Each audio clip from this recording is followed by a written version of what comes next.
योगोऽध्यायः भक्तियोगः। अर्जुन उवाच तं तेषां के योगवित्तमाः। Arjuna said to Lord Krishna, those who worship me and are always devoted me are the devotees of mine.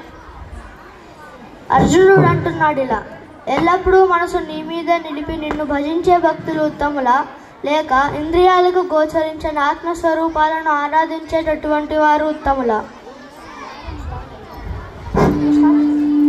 Shri భగవానువాచ మయ్యావేశ్య మనో ఏ మాం నిత్యయుక్తా ఉపాసతే శ్రద్ధయా పరయోపేతాః తే మే యుక్తతమా మతాః.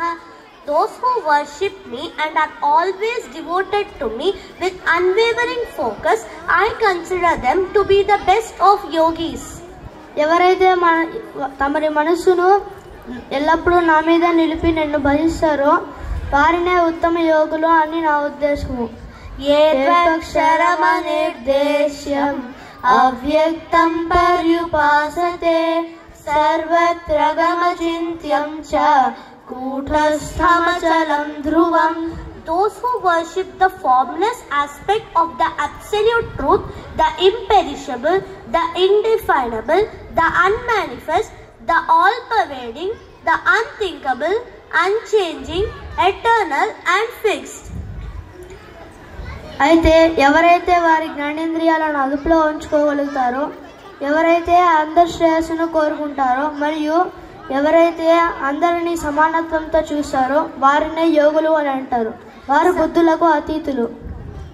సన్నియమ్యేంద్రియగ్రామం సర్వత్ర సమబుద్ధయః తే ప్రాప్నువంతి మామేవ సర్వభూతహితే రతాః. By restraining their senses and being even-minded everywhere, such people engaged in the welfare of all beings, they too shall attain me.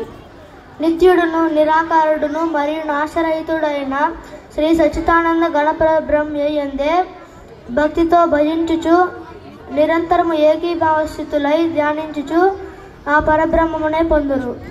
క్లేశోధికతరస్తేషాం అవ్యక్తాసక్తచేతసాం అవ్యక్తాని గతిర్దుఃఖం దేహవద్భిరవాప్యతే. For those whose minds are attached to the unmanifest, the path towards realization is more troublesome. Worship of the unmanifest is extremely difficult for embodied beings. ఆ అవ్యక్తమైన ఆత్మస్వరూపాలను ఆరాధించేటటువంటి వారి శ్రమ ఎంతో ఎక్కువ. శరీరం మీద అభిమానం గల వాళ్ళకి అవ్యక్త బ్రహ్మం మీద నిష్ట కుదరడం అనేది కష్టసాధ్యం అనేది చెబుతున్నారు. ధన్యవాద్.